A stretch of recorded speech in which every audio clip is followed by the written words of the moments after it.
Anything interesting in the chat? Okay, nothing exciting there. All right. Today, what we frequently have been known to do is go around the room in a bygone era and introduce ourselves. Today, I'd like to know where you're participating from. I'm Kevin Appert. I'm the program chairman, and I'm here at Stanford, and I live in Sunnyvale, California. Dave introduced himself to give his talk. Doug? Okay, so you don't have to go anywhere. Where are you from, Doug? San Mateo. Okay, that's close enough.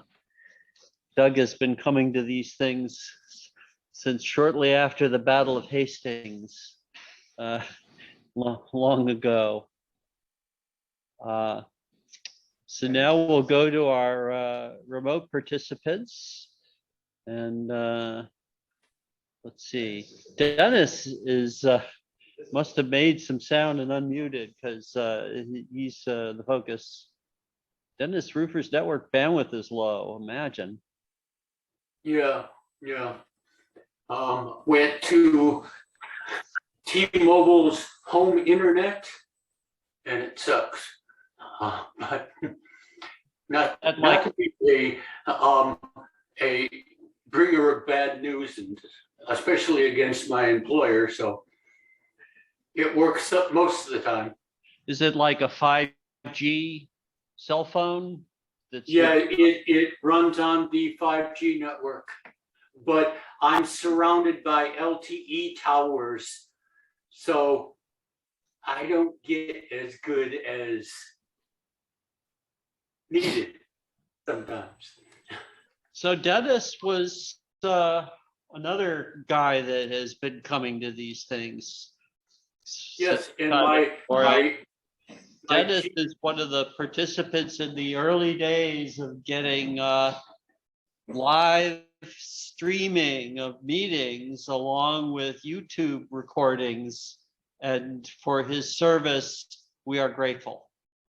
And my Jeep starter has died, so, and with my divorce, I can't afford to do anything at the moment, so, but I stay home here in Sunnyvale, and I suppose I could take the train up there, but decided not to.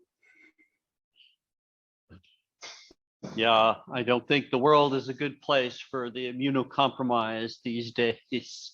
That's pretty much why I stay at home and have things delivered. Good plan. I'm glad we're in a world where that can happen. Yep. All right, let's go to the checklist here. Curtis. Curtis is unmuted. He can introduce himself.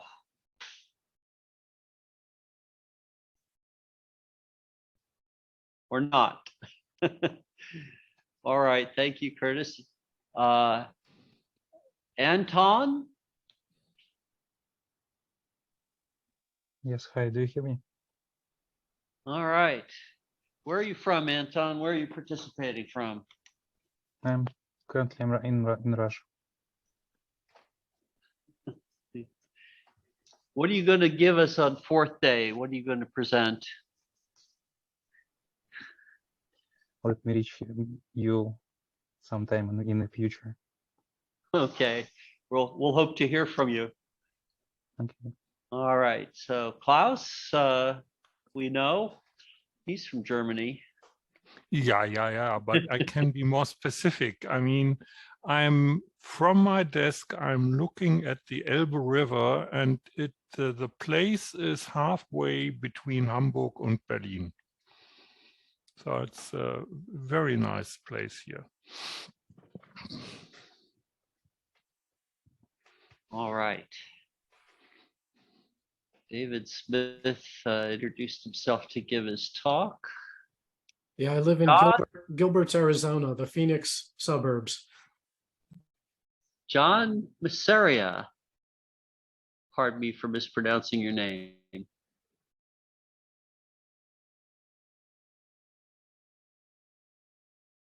All right, he doesn't want to introduce himself. To heck with him. John G.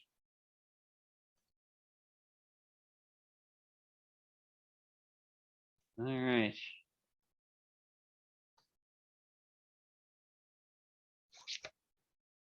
All right, Liang.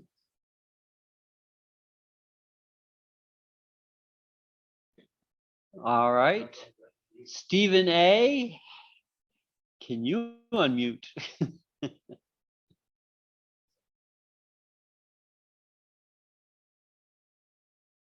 All right, Travis. This is Travis Beeman. I live in Milwaukee, Wisconsin, and I'm the author of Zeptoforth. Currently, I'm working on a FAT32 implementation at the very moment. Is that something you'd care to talk about either next month or on Fourth Day? Well, it's still got a ways to go. I got my SD card implementation working, but I've got yet to run my FAT32 implementation. So still want to hold off until I've got the thing actually up and running. That's a laudable accomplishment. Talking to SD cards is hard, not the least of which it doesn't seem to be well documented, if I can put that in mild terms. Well, SD cards are not the easy part.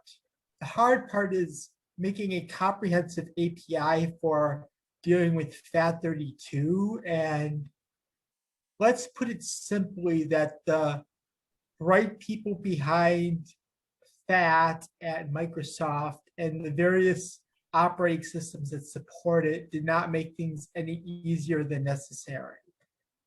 If it weren't for the need to talk to other hardware like Windows machines for people who want to use Zeptoforth, I would probably just use a completely different file system, like Minix, for instance.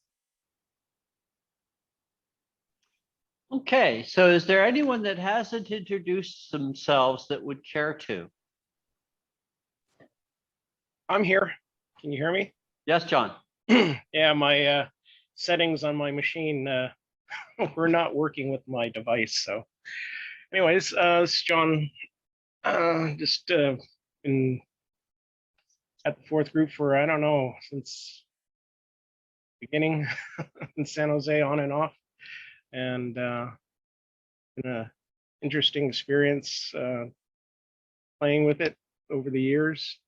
Haven't really developed much with it as far as like applications that I've seen lately. Actually, I wanted to send some links to the group that I found that somebody is working on. So but other than that, that's me. Is that something, the links, do you want to send those today? Can you put them in chat, or is that for the future?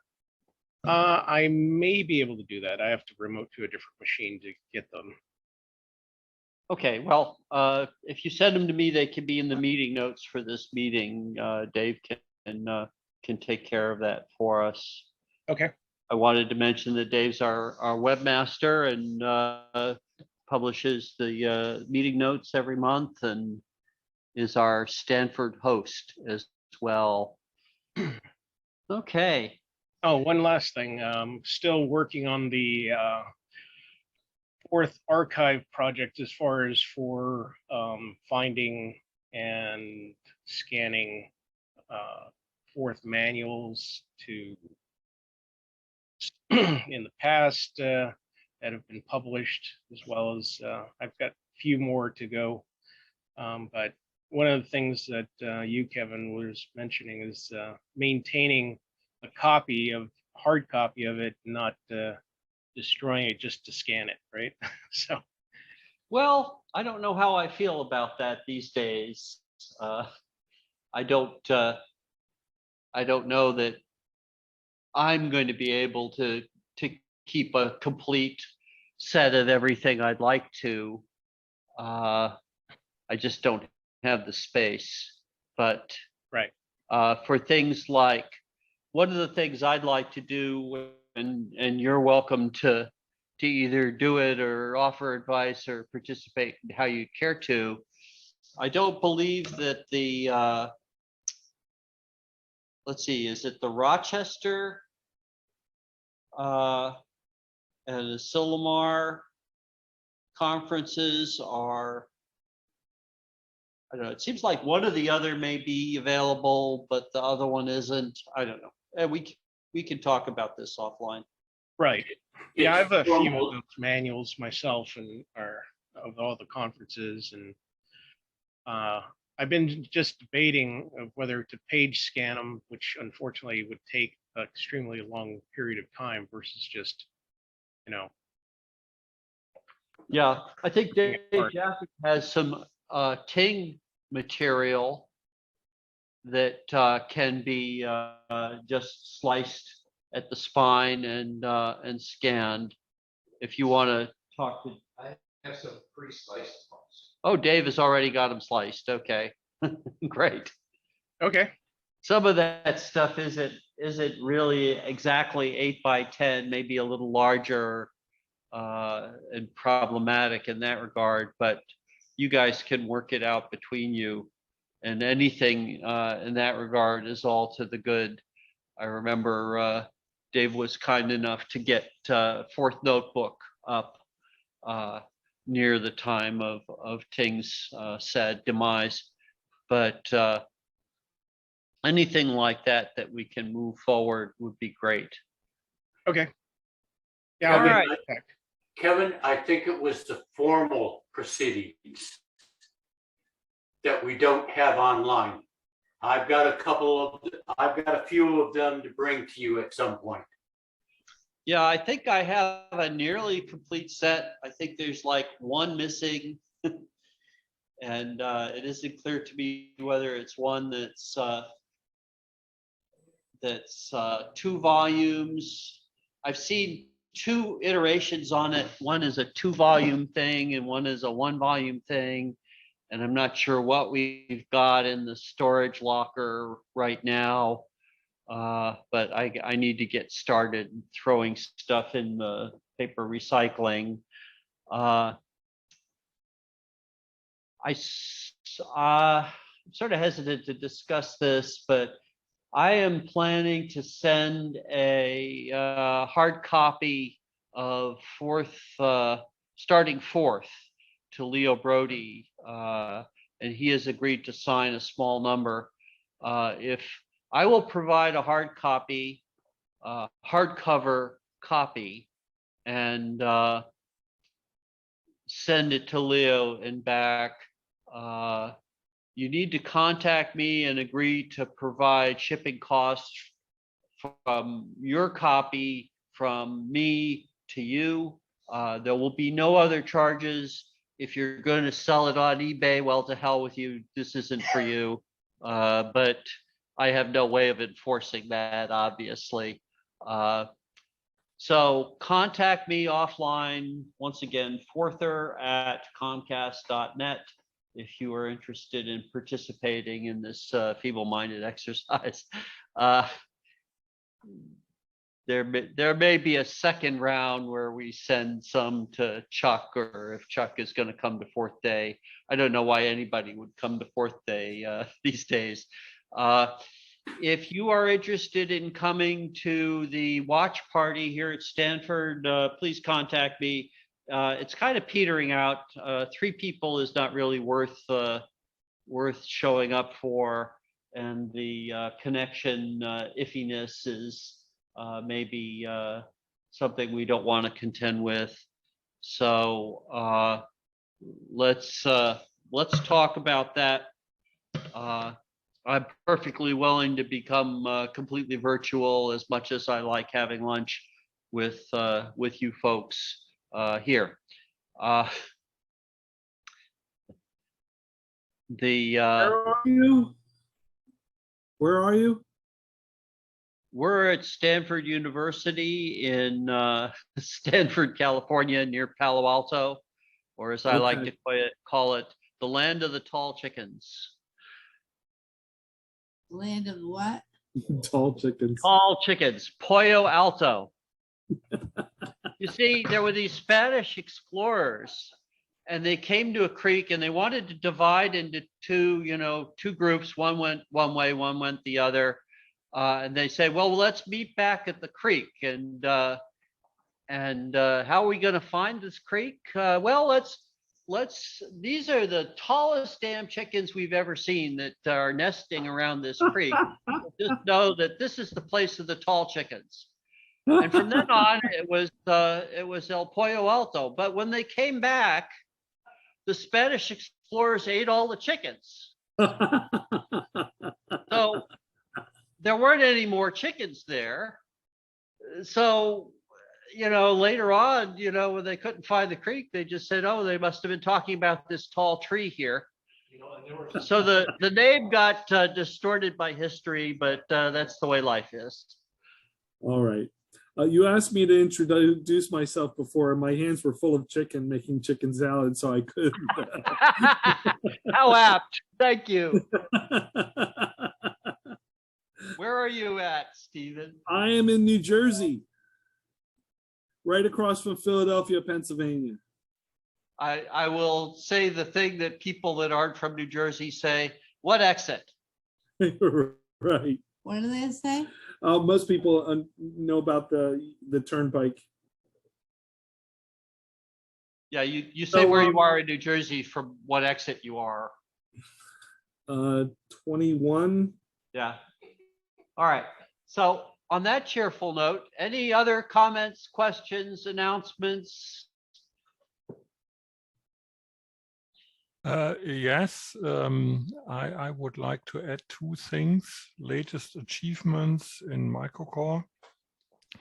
So one thing, during the past half year, I have been implementing IP UDP on microcore. And since this is didn't know about bytes, I was wondering how that goes. And it turns out, well, you can do very well without bytes.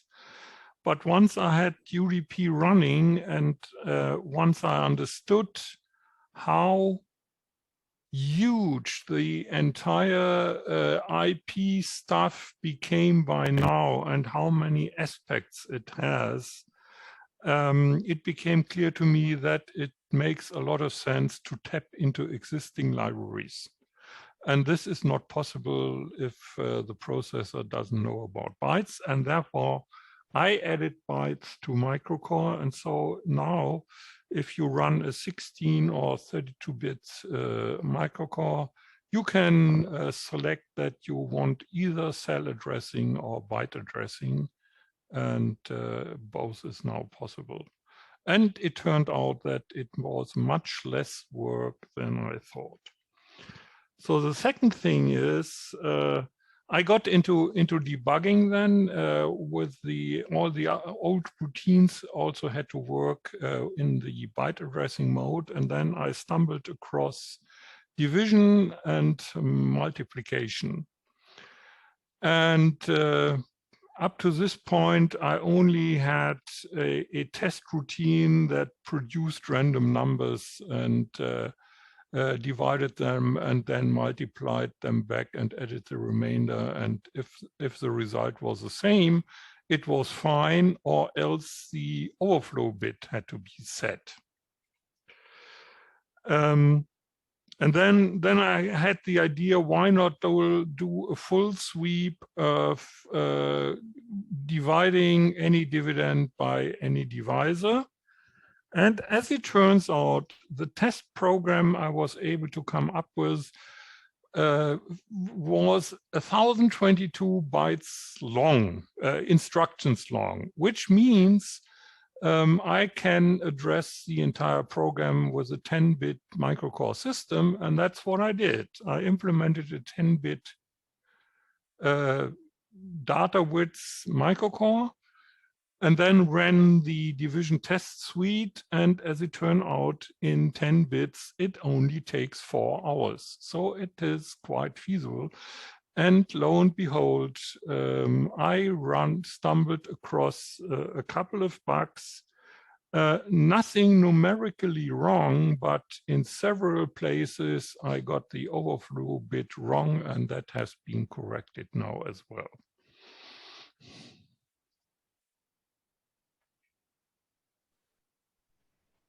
So much about microcore news. Hey, thank you, Klaus. I think we're going to call it a day. As always, you can hang around and chat amongst yourselves. Be advised that this Zoom room is always open to you. You just need the same meeting code and the same secret password that you used to get here today. John G has posted a link to the chat.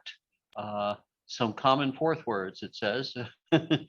I remember in the wee hours utilizing some expletives with regard to my fourth programming, but maybe that's just me. There's other code on that page. There's like code for TCL in fourth, and then yeah, it's just something I came across just by sheer accident looking at something else. But it may be interesting and helpful for other people. Well, I'll leave you today with the pronouncement that floating point is the work of the devil. I can prove this. Back in the days of floating point processors, they always ran so hot. All right. With that, the unceremonious stopping of the recorder.